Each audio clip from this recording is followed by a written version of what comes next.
Good evening, everyone. Good afternoon or good morning, wherever you are watching us. Welcome to our session organized with EURIE and Ayse Café partnership titled The State of the International Education Community in COVID Times. I'm Ayse Deniz OZKAN. I'm the conference coordinator for EURIE, and I have with me here today two wonderful colleagues, Charlene Allen.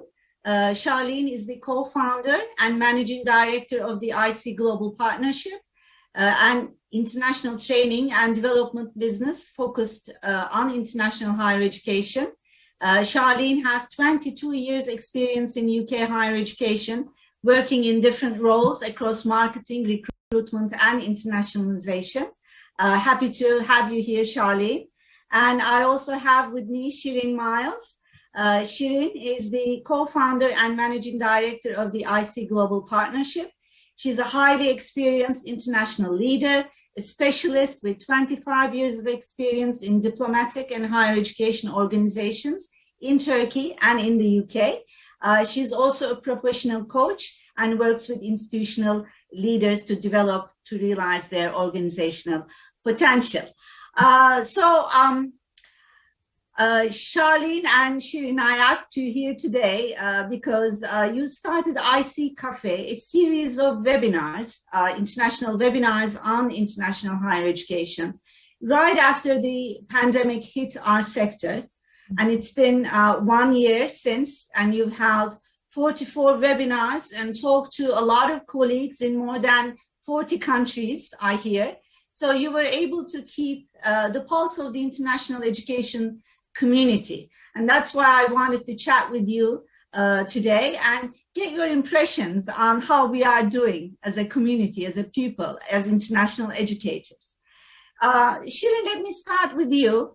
Tell us a little bit about Ayse Café and your motivations in starting this, because it was a wonderful opportunity for us during the pandemic to connect again. And I was one of the fortunate people to be on one of those webinars as a speaker. So tell us a little bit about Ayse Café. Thank you, Ayse. It's great to be here with you all. Hi, everybody. So both Charlene and I, we always say we have dedicated our professional lives to internationalization and global engagement. And our roles in international education, from being officers to leaders, and for me also being an international student, we say all of this have really shaped us into the people we are today. So we got together in November with Charlene, this was last year, November, and decided to create the Ayse Global Partnership. So the Ayse Global Partnership, as you mentioned earlier on, Ayse, and we provide training and development opportunities to professionals in international education. And this was pre-COVID time. We thought we will provide a digital and hybrid learning opportunities. So we thought at that time we were a little bit ahead of ourselves, maybe. But all of this was happening for us during a time where there was so much negative rhetoric against internationalization due to certain politics. We really felt that we needed to do something to support the community that we belong to. And when COVID-19 reached the UK in March 2019, I was in fact in Turkey on a business trip, and due to Turkey's national COVID rules, flights got cancelled. And I say to everyone, I got stranded. Now I am Turkish and British. Stranded is a big word, but I had my family here in the UK, my husband and daughter. And at that same time, Charlene was in the UK. And we thought in times of crisis, when difficult things happen in our community during our international travels, the international community always helped one another. And it did not matter what institution you worked for, the community has always been truly collaborative. So we decided to set up the Ayse Café and to get together to discuss the international education issues of now and provide a dialogue on the topics of what kept colleagues awake at night. So really being there for and with the community.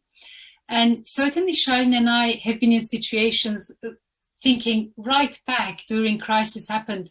For me personally, during 9/11, I was stranded in Mexico City. I was pregnant, all the flights were cancelled, and we didn't have this technology. you know, I was only allowed to call home for 3 minutes. It would cost me arm and a leg, in the way we say in English here. And it was really eating into our budget. And I was actually at that time supported by 2 colleagues, one from the UK and one from North Africa. Without their support, I couldn't have managed that very difficult time personally for me. Charlene again has been in situations where an airport was closed in Thailand due to civil unrest, and she was supporting colleagues in the sector with their concerns and worries. So we say in the UK, a problem shared is a problem halved, and in Turkish we also say something similar.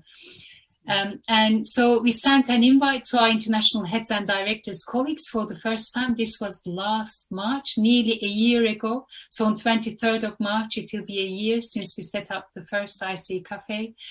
And we would have been happy if only 5 colleagues of ours joined. And we had 20 of our heads and directors colleagues joined us.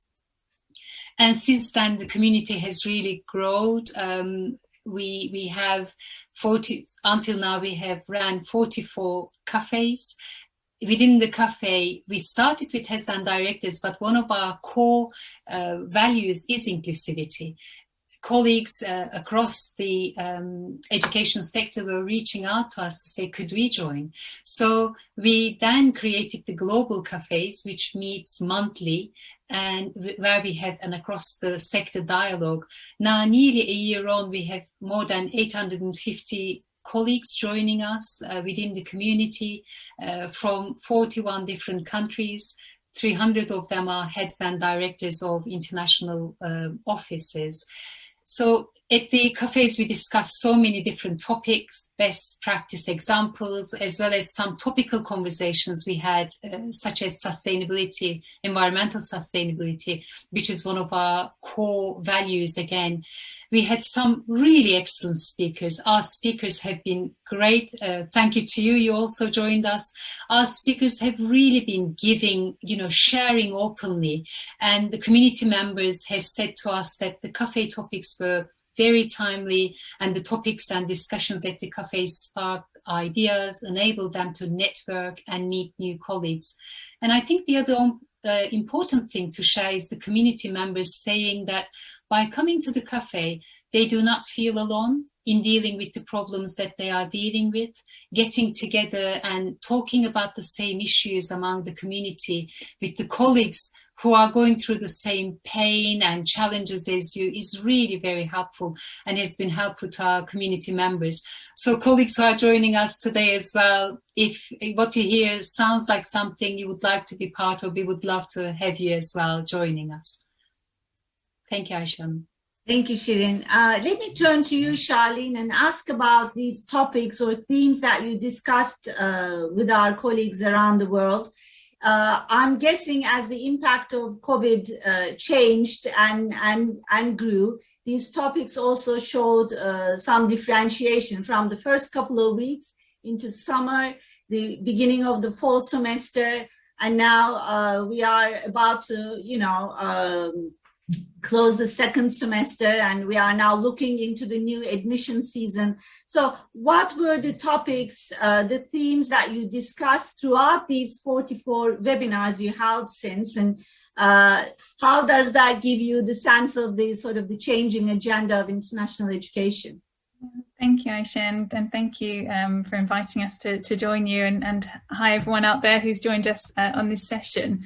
As you'll know, Ayse, from joining the cafe and from what Sirin said, the IC is there to discuss the international issues of now, which means trying to keep our finger on the pulse of what's going on and how people are feeling as well. I think that's really important. It's not just about what's happening, but how people are feeling. And this has meant our conversations have been rich in content and allow colleagues to share and learn from one another. And, you know, sharing best practice is one of the key things that we try to achieve in our conversations.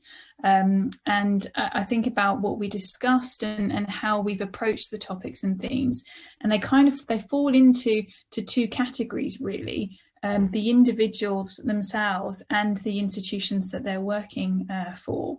And we focused on how individuals have felt, because, you know, this has been a crisis, continues to be, and that has an impact on how people are feeling and what they need in terms of support, but then on what institutions are having to grapple with as you know, entities, and what they need to do strategically and operationally to respond to the pandemic. So the themes and topics have kind of fallen into those two categories. And if I think about the individuals to start with, you know, some of the areas that we've talked about in the cafe is the working environment. Of course, that's changed massively, and the fact that teams have become remote teams. So, and I say that in the sense that not just people working from home, but in international education, you have staff members based in different countries as well. So there's already an element of remote teams existing, but this becomes fully remote as a team, and thinking about how you best connect with those team members, how you make them feel a part of the team still, how you support them. And the difficulty that some people have come across is obviously having people based in different countries. Governments deal with the pandemic in different ways, which means the way in which they're dealing with their working environment is different. So being mindful of that is something that we've discussed. And then, of course, that balance of family and work, with people at home, you know, with those that have children or have caring responsibilities, that's been really challenging for our community members. And, you know, we've heard about colleagues, if they have partners, you know, working shifts almost. If they have children, one will work in the morning, one in the afternoon, maybe both in the evening. So we've talked about how people are managing that, and as time has gone on, that's improved, and people have kind of got into the groove of how they work at home. And then the other thing is the state of mind, you know, the unknown and the stress that causes individuals, and how they manage that stress and how they deal with that stress is something that we've talked about in the cafes. The kind of mental health and well-being aspects of that challenge of the pandemic and being at home. And then, of course, their roles, you know, the responsibilities to their organisation has changed in some ways across the last 12 months because of the way in which the institution has chosen to respond to the pandemic. And of course, individuals still have targets to meet during this time. And we've talked about that and how people have been managing that. And of course, them having to learn new skills, because they have had to pivot their activities, and that has meant kind of reskilling or learning new things. And again, we've talked about how individuals have coped with that and what they needed to support. And then in terms of universities and what we've discussed around universities and what they need strategically or operationally, we've kind of covered it in almost 3 areas. So thinking about immediately the current students on campus, what institutions have had to do to support their students and their staff, but we've talked mostly about students in the cafe, and of course that pivot to online teaching and the experience of that, and what that's meant for the students and how they've had to deal with that. And of course the student services, the kind of experience of students on campus, we've talked about that, and that kind of merge between campus and their accommodation, and how their accommodation has almost become part of their learning environment and their experience. And then the other area is the applicants and the offer holders. You know, that's another area of focus for institutions. And again, we've talked about that, how the focus on conversion has been key during kind of the 12 months at certain times of the year. And that communication out to those applicants and to those offer holders. You know, institutions at the beginning were, some were quite slow in communicating with their students and wanted to be very factual in the information that they were putting out. There's always that concern about misleading people or not giving the right information. But actually what we found is being empathetic in the communications is what has the greatest impact. And students knowing that the university really understands the current situation and talking about how they can best support those applicants and those offer holders. And then if we move forward kind of in the year, we're talking about prospective students now, you know, students that are going to be starting in the new academic year, wherever that might be in the world, because that's different depending on which country you're in, of course. And thinking about the promotion and the campaigns that institutions have run, and obviously many of them have moved fully to digital campaigns and also virtual events and fairs, and that's something that has grown and developed over the year and have improved as kind of time has gone on, and organisations providing those have obviously developed the software and the platforms that universities are using. And then of course agents play a massive part for many institutions in supporting the generation of leads for prospective students. And again, that's something that we've talked about in the Café, you know, how those agents are an extension of the international recruitment teams and how best to work with them. So we've covered a lot, Ayse, across those 40 odd sessions, and that's kind of how we've responded and supported the community. Thank you, Charlene. That was a full agenda, really. Sirin, let me turn to you and ask, how did the international education community respond to the pandemic and the impact? You know, Charlene talked about this a little bit, touched upon it. We had to show a lot of resilience and agility. I think those are the keywords that come to mind. But, you know, how is your sense of our sort of response? You know, what did this trigger in us, the best of us, the worst of us in us? And also, you know, where did we find support? Where did we lack support? How did we deal with all this? Thank you so much, Ayse. This is a really great question. Thank you for asking this question. We are all human, of course, and we all respond to crises or changes in our unique and individual ways. And within our community, we have colleagues from institutions, and we have agents, and also some students, even within our global community. So the IC community comprises of different groups of colleagues joining from different part of the ecosystem of international education. However, I guess in answer to your question, I will focus my response to the institutional staff members and colleagues and who have some role within international education.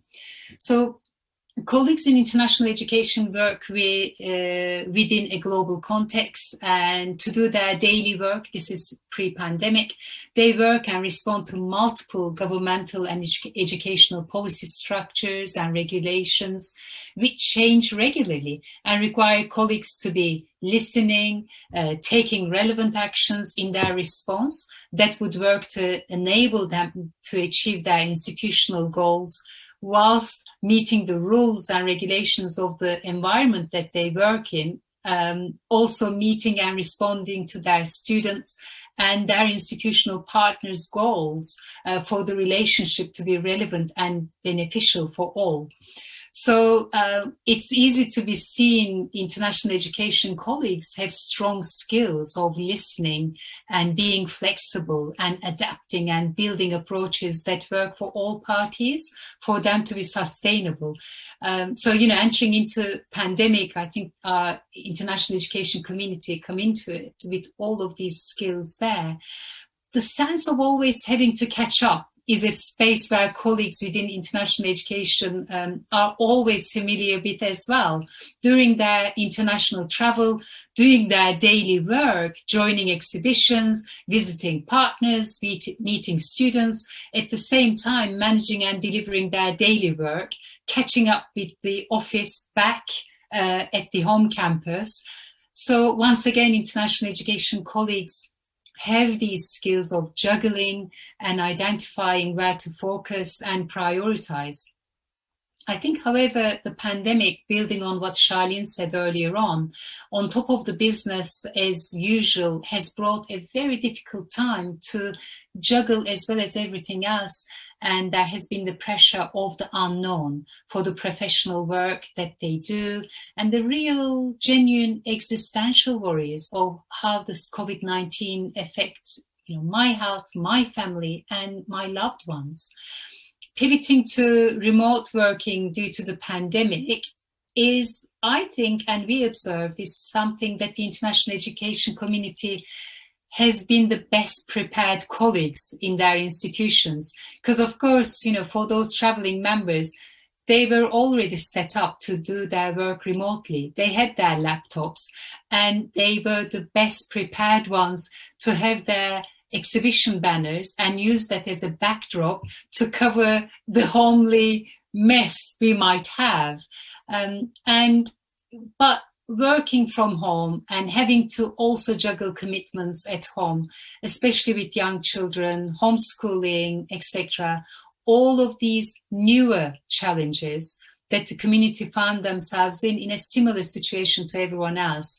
And dealing with a global pandemic, international education community, we observed, having worked in an international context, in working within multiple layers of global, national, institutional contexts, constant changes, dealing with all of these international education colleagues have the skill to think on their feet. And of course, the individual capacity of resilience and stress is very unique to individual. And we found that some of the colleagues, when crisis happened, they hit panic mode. And some went into denial. And some took the opportunistic approach and treated the crisis as opportunity. However, overall, the new way of working, remote working all the time, the personal and work concerns that the pandemic created have also caused colleagues some health and well-being challenges. I think that has been the main challenge. Not socializing, not being able to exercise, and then the feeling of being low, not being able to see the end, grieving for the old normal and how things were. We came across to some good national policies. For example, in Scotland, colleagues at universities were given a day off on Fridays, and some institutions provided training for their staff members. However, we don't believe there has been enough being done in this space to support the colleagues' well-being and health. At the Ayse, we ran a workshop where we looked at how to build resilience and how to lead during these challenging times, and also creating a virtual cafe with the Ayse where colleagues have not been able to go to a physical cafe to have a drink and chat. We feel also been really timely. As we say in Turkish, we added small bit of salt to the soup, meaning we provided support in our small way by bringing our community together and have a dialogue on the international issues of now. We can't hear. I was on mute. Charlene, let me turn to you and let's talk a little bit of forecasting, which is difficult. But again, you talk to so many colleagues. What's your sense of their sort of vision for the future?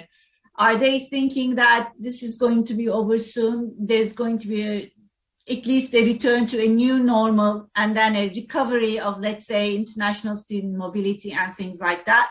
Or is there a sense that, we are going to come through this, but in a completely different world and nothing will ever be the same again?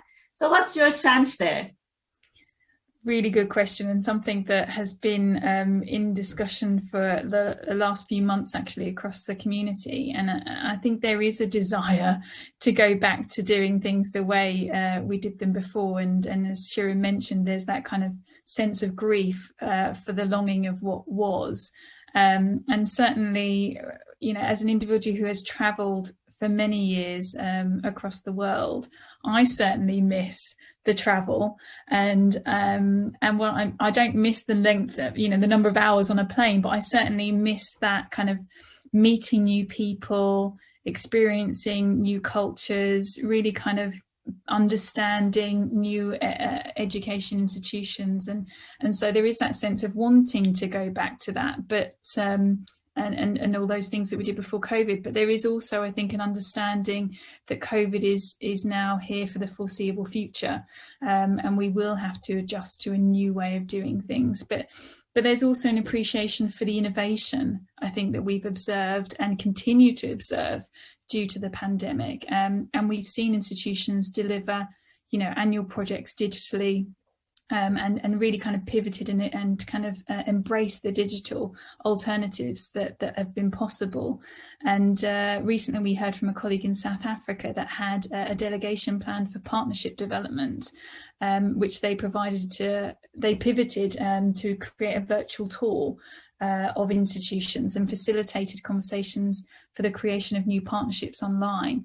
And this achieved not only greater engagement than they probably would have had physically, but also created a greater opportunity for more institutions to be involved that may not have been able to do the physical event due to time constraints and budgets. So there's been real opportunities, I think, that we've observed from the community. We've also heard from our colleagues in the US who have, staff research forums, have engaged in research forums that have been supported through bespoke platforms that have been developed.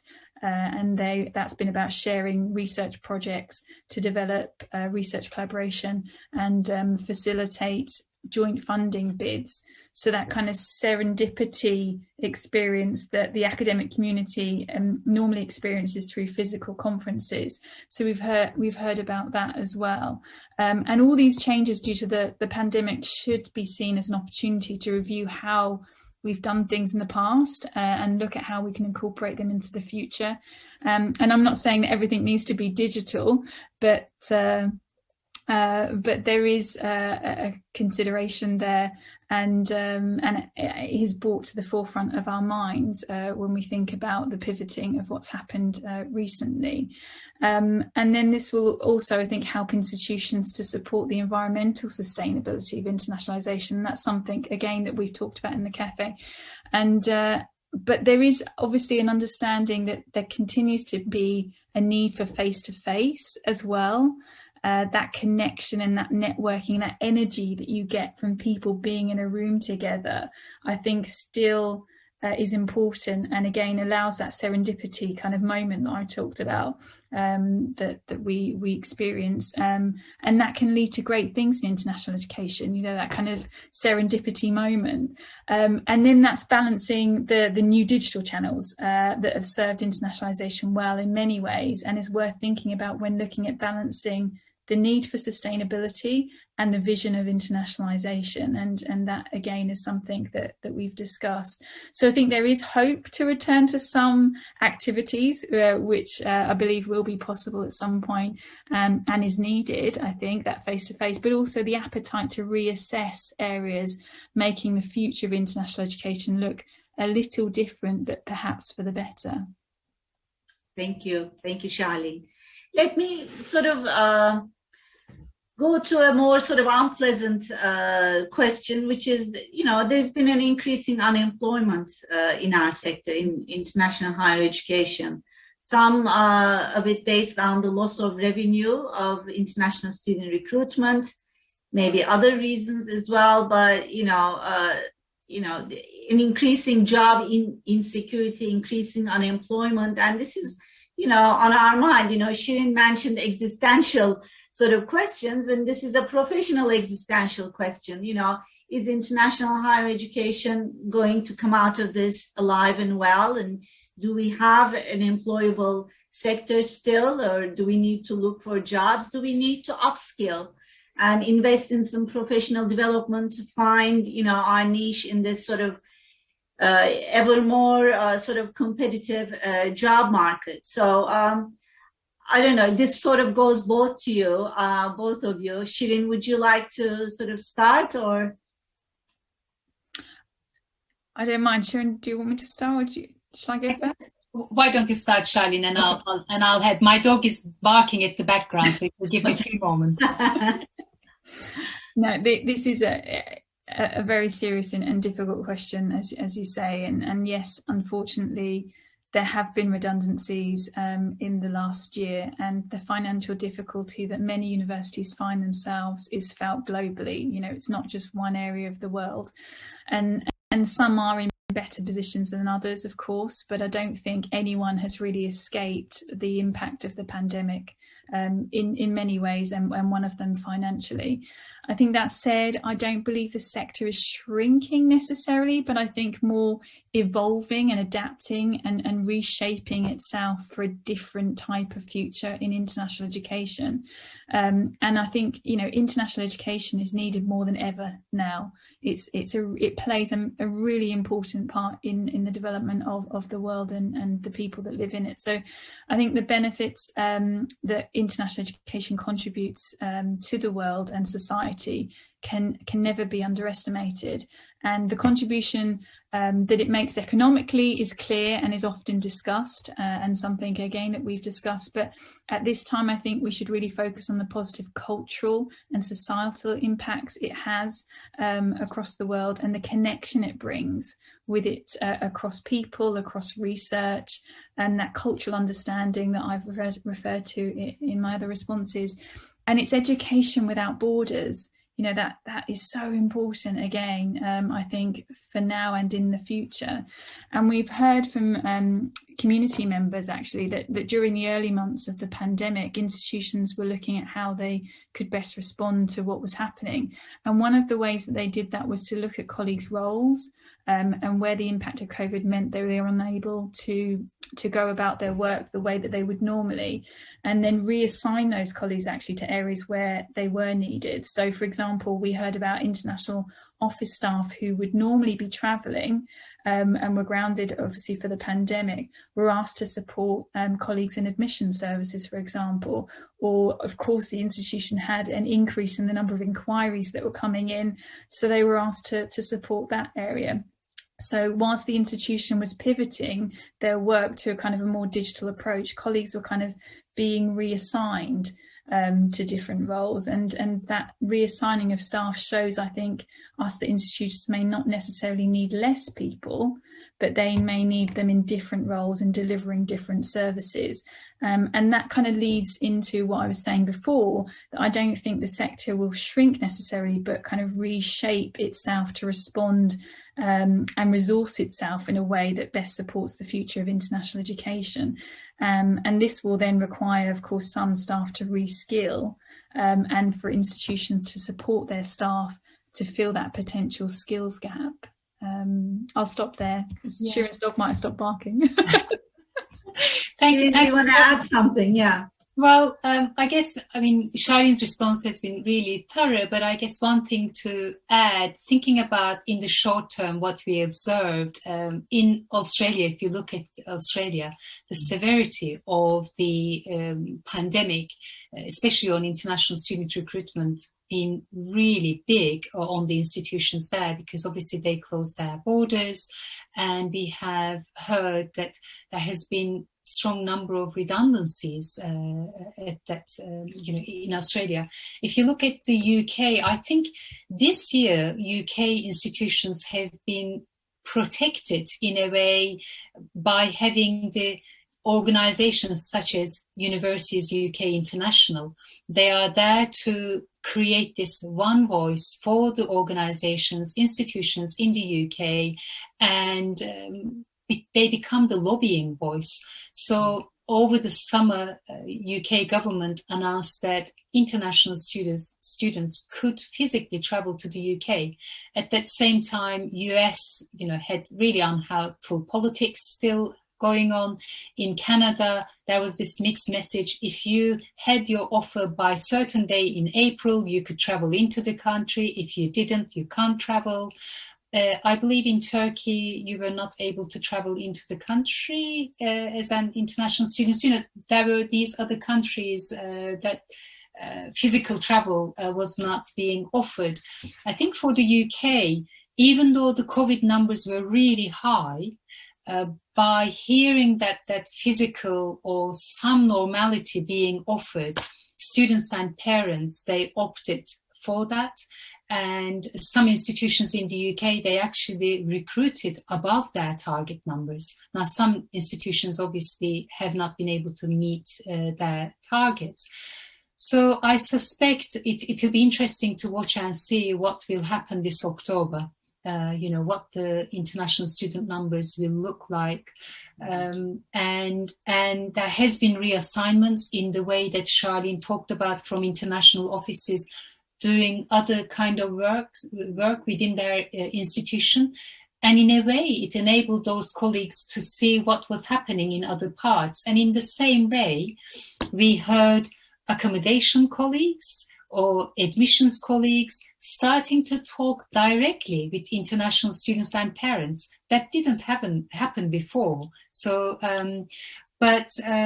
there is a skill gap. There will be a skill gap. And Charlene and I, we have been talking about this at the Ayse again at our end. We are providing and planning some training in these areas. So to again help our colleagues in this space. I'll stop there. Thank you.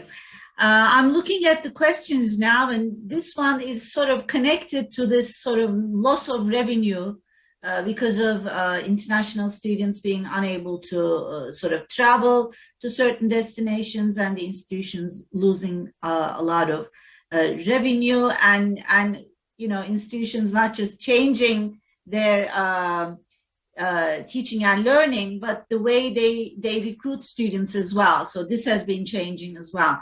So the sort of question is about what are some new digital innovative ways of continuing with the recruitment of international students to make sure that those you know, budgets of the organizations are at least healthy and stable. So any sort of tips that came out of the webinars with colleagues from different countries?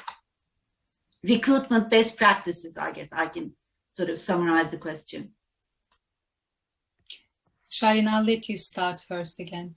Sure. Okay, so I think we've looked at, if I can refer to the kind of recruitment funnel, from lead generation all the way through to enrollment of students. And of course, that enrollment looks very different during the pandemic. It wasn't all about arriving on campus, but delivering through digital channels. So we've looked at that whole student funnel and looked at the digital options available to institutions. And there are digital options across the funnel. I think where the focus has been, certainly in the last 12 months, is in that conversion area. So I think that's where we saw a lot of institutions really focusing in, and there are various organisations that offer services to support institutions in that area, whether that be about connecting students with current students at the university and using digital platforms to create that connection and kind of convert those students, or whether it's about using the alumni network that they have. I mean, the alumni network is an amazing network that can support the institution in many ways. And that's not just recruitment. There's lots of other ways that alumni support institutions, but certainly the recruitment of students and the conversion of students is an area that alumni have helped. And shameless plug, Ayse, we're kind of doing a workshop on alumni quite soon, because we think it's an area that people haven't explored enough, but it's a rich network that could be leveraged. So there's kind of the digital platforms are kind of across the different areas of the funnel, and there are options out there, and we have seen institutions engage in that more because of the pandemic, and also the exhibitions and fairs as well. I referred to it before, but we've seen institutions coming together and collaborating in this area, and kind of taking it upon themselves to arrange those types of events, as well as using organisations that provide those services. So I think in difficult times, in the same way that we've talked about community coming together, institutions have come together to pool resources so it's more cost effective, and kind of go out to the world collectively, but through these kind of various digital platforms. I'll stop there. Yeah, no, thank you. I think just to again add on to that, being able to do things digitally, we heard from colleagues, for example, in South Africa, when they had a project budget which would only take 2 or 3 colleagues abroad for their travel. Because of pandemic, they, instead of using that budget in that way, they were able to take much bigger numbers virtually and have similar conversations. So I think that that's one thing. And the other thing is, in this space, I guess those colleagues who have been able to manage to be authentically out there as well, listening to their students, listening to their partners, and not only in kind of communicating with them via an email or Zoom or other platforms are available, of course, but maybe even picking the phone up and calling them and just saying, hey, how are you? I think there have been some great examples in that way too, that would hopefully help the recruitment efforts as well. If I can just add to that, just briefly, is the fact that I think digital platforms are very effective, and you can measure them better, I think, than some of the physical activities. So you can really measure your return on investment as an institution when you're engaging with the digital channels. What I would say is that it's not always less costly, though. The effort that it takes to actually build the digital channels, and we've seen that with universities and the delivery of online teaching. I've spoken to academic colleagues, it takes 2 or 3 times more effort sometimes to deliver a course or a module through online teaching than it does to do it physically in a classroom. So I think that kind of translates into also digital promotions and campaigns for recruitment purposes. So effective versus cost, yeah, there's a balance to be struck. We are running out of time, but there's one question that I wanted to ask, very short answers. But do you think that this sort of work-home balance that you mentioned, because we are working all or mostly from home, has this affected women international educators more than the male ones? So any thoughts on that one, ladies? I guess is there a gender bias here? Sirin, tell us. I think, well, for me, I am in a very lucky position, actually. I've always, my husband has always supported me, and I have been one of those lucky women, I would say, in our sector who still managed to continue to travel, because my husband has been able to provide support with childcare. But it just, I think, culturally or dependent on the home that you are in, the roles that individuals kind of have, it is often the women who undertake this role. Sometimes if I say I'm traveling and I have a young baby at home, I would be frowned upon. So I had to kind of deal with those issues, and internally I would be feeling really guilty already myself, because I remember my midwife saying to me, you have just become a mom, just be prepared to feel guilty all the time. Let's refuse that. Let's refuse that and take a stand now and share the responsibility. We are running out of time. Charlene, if you have just one last word, or one last sentence you want to end with, go ahead. I think that yes, it has been challenging for women, but I think we should also think about the opportunities that have also been made available through the digital channels again. Some women may, for various reasons that Sirin's just mentioned, not been able to do that travel and be able to do that outreach that would be beneficial for their careers and their professional development, and actually being able to link into conferences like the EURIE one and other conferences has probably supported women in many ways for professional development, to be able to reach out and connect with people globally. That's a great positive note to end this session. I want to thank you both.